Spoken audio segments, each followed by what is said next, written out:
Housewife হয়ে সারাদিন কাজের মাসির কাজ করি, কিন্তু সন্ধেবেলায় হয়ে যায় একজন রাজরানী। সুপ্রভাত বন্ধুরা, আমার প্রিয় বন্ধুরা যারা যে যেখান থেকে ভিডিওটা দেখছো, নিশ্চয়ই তোমরা ভালো আছো। আগামী দিনেও ভালো থেকো, সুস্থ থেকো। আমি মুনমুন, ব্লগার মুনমুন চ্যানেলে তোমাদের প্রত্যেককেই জানাচ্ছি অনেক অনেক স্বাগতম।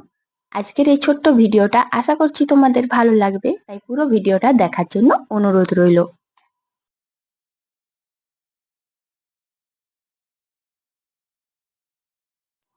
ভিডিও শুরু করার আগেই বড়দের জানাই প্রণাম, ছোটদের জন্য রইল অনেক অনেক ভালোবাসা। আর আজ সকালে না আমি জামা কাপড়গুলো নিয়ে বসে গিয়েছি। তো এটার কি কারণ বলো তো? মানে আজ দেখলাম যে ঘুম থেকে ওঠার পর থেকে চারিদিকে অনেক জামা কাপড় ছড়িয়ে ছিটিয়ে রয়েছে। তো যতই গুছোই না, ছোট বাচ্চা রয়েছে, আর জামা কাপড় তো সবসময়ই কাচা ধোয়া হচ্ছে, সারাদিনে হয়তো 2-3বারও হয়ে যায়, এমনও ঘটে। তো কতগুলো জামা কাপড় ছিল, তাই ভাবলাম যে আজকে ঘুম থেকে উঠে এই কাজটা করে নিই। জামা কাপড়গুলো ভালো করে যদি ভাঁজ করে গুছিয়ে রাখি, তাহলে দেখবে কিন্তু ঘর দুয়ারে এরপর মানে বাসি ঘরটা ভালো করে ঝাড় দিয়ে দিলেই মনে হয় আমার বাড়ির ভেতরের কাজ অনেকটাই এগিয়ে গিয়েছে। আর চারিদিকে এই যে জামা কাপড় ঝুলবে, এত ঝুলন্ত অবস্থায় দেখলে না, মানে কিচ্ছুটি ভালো লাগবে না, মনে হবে যেন পুরো ঘরটা ছড়ানো ছিটানো এলোমেলো হয়ে আছে, খুব অপরিষ্কার লাগবে। তাই সকালেই দেখো সমস্ত গেঞ্জি জামা কাপড় যা রয়েছে সবগুলো নিয়ে বসে গিয়েছি ভাঁজ করতে। সকাল থেকে সারাদিন একটার পর একটা কাজ করতে করতে মনে হয় আমরা যেন কাজের মাসির কাজটা পার্মানেন্ট নিয়ে নিয়েছি। সত্যি গো, এটাই মনে হয়। দেখবে ঘুম থেকে ওঠার পর থেকে একটার পর একটা কাজ এত বেরোয়, মানে কোনো কাজটা নিজেদের হাতে না করলে সেটা কিন্তু পড়েই থাকবে। আর এটা কিন্তু মনেও হয় এক দুবার যে আমি কি কাজের মাসি, যে সারাদিন সমস্ত কাজ যেন আমার জন্য পড়ে থাকে। এগুলো এক এক সময় মনে হয় কাজ করতে করতে, যখন খুব ক্লান্ত হয়ে পড়ি। কিন্তু আবার এটা হয় যে যখন কোনো কাজ মানে এলোমেলো হয়ে থাকে, সেই কাজটা যতক্ষণ না করতে পারছি মনে শান্তি লাগে না। তাই সংসারে জানো তো, প্রতিটি কাজ আমরা নিজেদের হাতে করতেই পছন্দ করি। তাই আমরা কিন্তু হয়ে উঠি একজন কাজের মাসি। জামা কাপড়গুলো গুছিয়ে ঘরের ভেতরটা ঝাড় দিয়ে দিয়েছি। তো এদিকে দেখো, এই যে পেঁপে গাছটা আছে না, এটা কদিন ধরে খেয়াল করছি বেশ বড় হয়ে গিয়েছে। আর তাই আজকে ভাবলাম যে এটাকে তুলে দিই, তুলে দিয়ে অন্য জায়গায় লাগাবো। আর জানো, আমাদের বাড়িতে যতগুলো গাছ হয় এলোমেলো ভাবে বেশি বেরোয় এখানে ওখানে। কিন্তু দুর্ভাগ্যের বিষয়, যদি আমরা গাছটাকে তুলে অন্য কোথাও লাগিয়ে দিই, তখন আর গাছটা হয় না। তো কেন জানি খুব মানে খুব ভালোভাবে যদি জল দিয়েও তুলে একটাও শেকড় না ছিঁড়ে, তবু কিন্তু হয় না। আর দেখবে এলোমেলো জায়গায় যেখানে হয়তো প্রয়োজন নেই বা যে জায়গাটা রাস্তা সেখানে হয়, আর খুব সুন্দরভাবে কিন্তু থাকে। তো এটা তুলে নিয়েছিলাম, আর দেখো তোমাদের দাদাভাই বলল আচ্ছা তাহলে এইখানে লাগিয়ে নাও। তো ওর কথা মতোই দেখো, ও একটা অন্য জায়গায় লাগাতে গিয়েছিলাম, তারপর এখানে লাগিয়ে নিচ্ছি। আর এই জায়গাটায় একটাও পেঁপে গাছ নেই, তাই ভাবলাম এখানেও একটা লাগিয়ে দিই। পেঁপে গাছটাকে নিয়ে এসে এখানে কোদাল দিয়ে মাটিটাকে তেড়ে নিয়েছি। আর জানো তো, মাটিটা খুব বেশি যে শক্ত এমনটাও না, কিন্তু আমাদের এখানের মাটি দেখো পুরো বালি বালি। এখানে কিন্তু যে কোনো গাছে খুব ভালো হয়, মানে এখানে চাষবাসের জন্য মাটিটা খুবই ভালো। তো অনেকটাই মাটি গর্ত করে তুলেছিলাম। এখন এই যে পেঁপে গাছটা দেওয়ার পর আর একটু বেশি করে মাটি দিয়ে দিচ্ছি গর্ততে। যদি গর্তটা ভালো করে জমাট না করি, তখন আবার দেখবো যে 2-1 দিন জল হলে বা হয়তো ছাগল টাগল বা কোনো পশু ঢুকে করে, দেখবো পেঁপে গাছটার পাতাও খেয়ে নিচ্ছে আর গাছটাকে নড়িয়ে দিয়েছে। আর তখন কি হবে, গাছটা নড়িয়ে দিলে কিন্তু পুরোপুরি নষ্ট হয়ে যায়। গাছটাকে ভালো করে লাগিয়ে দিলাম, তারপর অল্প একটু জল দিয়ে দিলাম। এক জায়গা থেকে আর এক জায়গায় তুলে দিলে কিন্তু তার খাবারের বেশি প্রয়োজন হয়। তো প্রথমে ভাবলাম যে একটু অল্প করে জল দিয়ে দিই, তাহলে তখন কালকে আবার একবার দিতে আসবো। বাগান থেকে চলে এলাম সোজা রুমের মধ্যে। আর তোমাদেরকে বললাম না ঝাড় দিয়ে দিয়েছি, কিন্তু এই রুমটা বাকি ছিল। তো এই রুমটা এই কারণেই বাকি ছিল, ছেলে পড়ছিল, তাই কিন্তু ঝাড় দেওয়া হয়নি।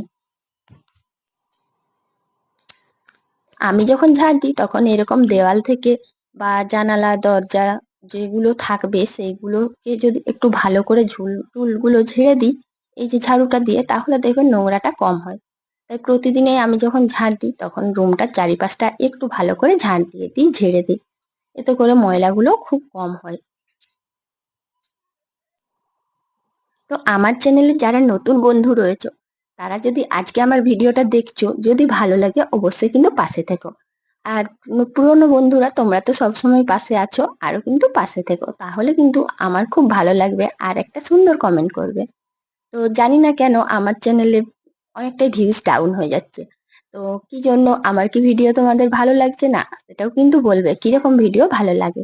দেখো আমি যেহেতু গ্রামে থাকি তাই গ্রামের পরিবেশটাই তোমাদের সামনে তুলে ধরছি। তো এছাড়া কিন্তু আর আমার কাছে কোনো উপায় নেই। তো অনেকেই কিন্তু গ্রামের পরিবেশ ভালো লাগে, তাও জানি না আমার ভিডিওর মধ্যে কি রয়েছে কমতি, যে অনেকেই কিন্তু ভিডিওটা ক্লিক করে বেরিয়ে যাচ্ছে।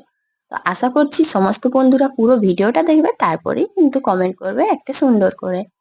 তো দেখো তোমাদের সাথে বকবক করতে করতে আমি কিন্তু জামা কাপড়গুলো ভিজিয়ে নিচ্ছি।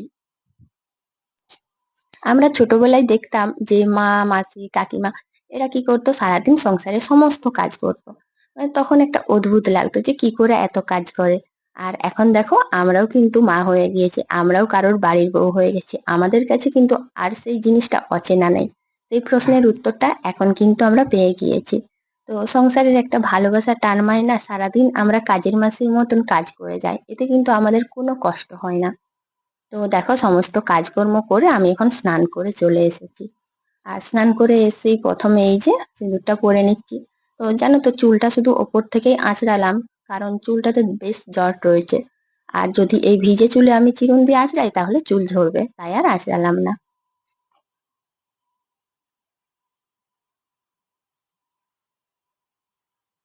সবজিগুলোও কেটে নিয়েছি, আজকে রান্নাই করব কাঁকরোল ভাজা, আলু ভাজা, আর ওদিকে দেখো কুমড়ো ডাঁটা, আলু পেঁয়াজের পোস্ত আর ডাল।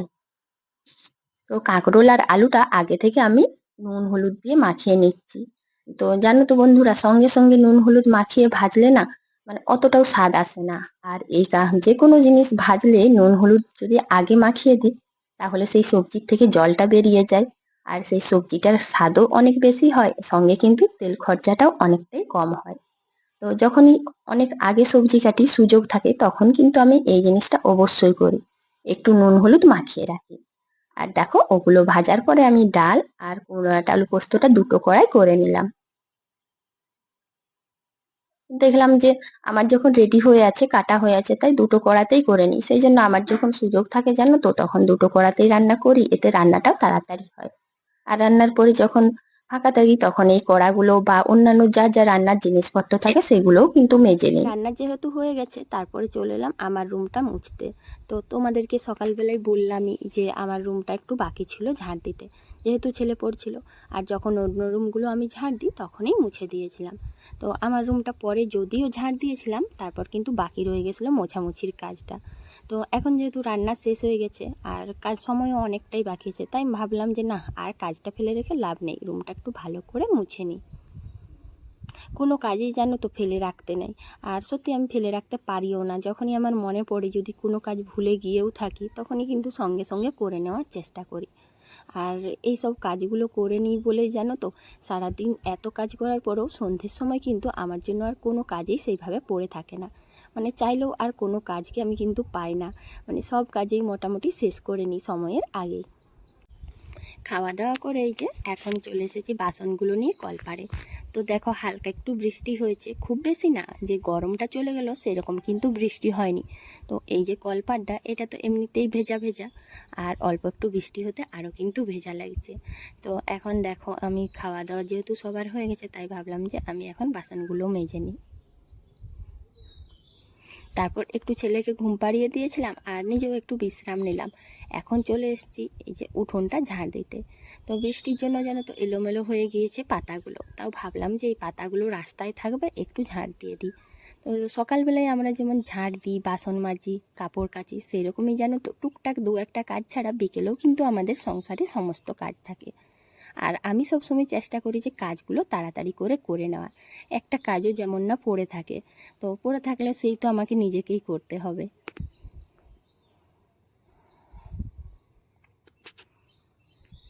যা গরম পড়েছে, তাই আমি জানো তো যখনই সুযোগ পাই বিকেলবেলায় একটু তাড়াতাড়ি খাবার করার চেষ্টা করি। তো আজকে ছেলের ঝুঁক উঠেছে মা আলুর পরোটা খাবো। তো সেই জন্য জানো তো এই যে আলু আর মানে সমস্ত কিছু মশলা ময়দাতে মাখিয়ে দিয়েছিলাম। তারপরে এই যে আলুর পরোটা করার জন্য বেলেও নিয়েছি। তো অন্যান্য রুটির থেকে আলুর পরোটাটা একটু মোটা করতে হয়।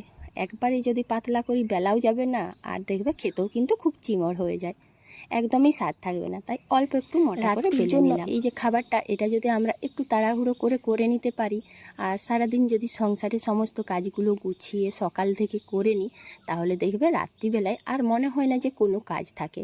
তো সারাদিন যতই আমরা কাজের মাসে কাজ করি, তাই কিন্তু রাতে আমরা একদম রাজরানীর মতো বসে থাকতে পারি।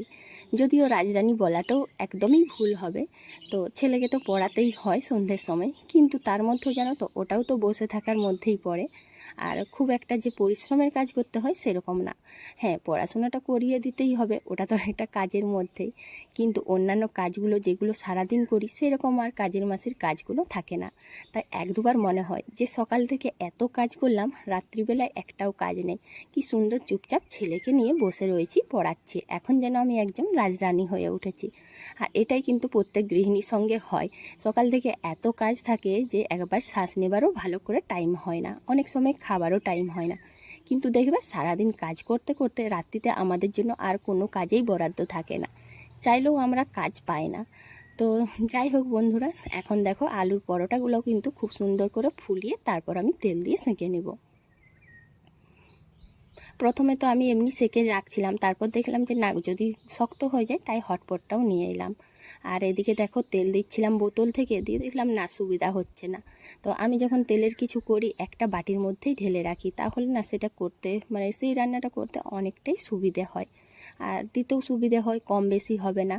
তো বাটিটাই ঢেলে করে আমি পরোটাগুলো একটা একটা করে নিচ্ছি।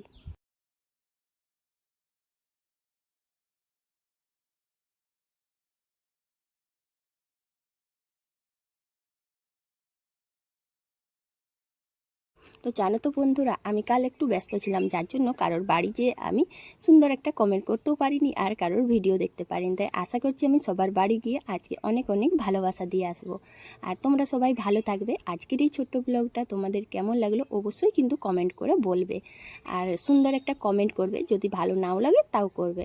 আর কারা কারা আলুর পরোটা খেতে ভালোবাসো, এটা কিন্তু বলতে ভুলবে না। তো আমি কিন্তু খুব ভালোবাসি। তো যাই হোক বন্ধুরা, আজ এখানেই রাখছি, কাল আবার দেখাবে নতুন একটা ভিডিও।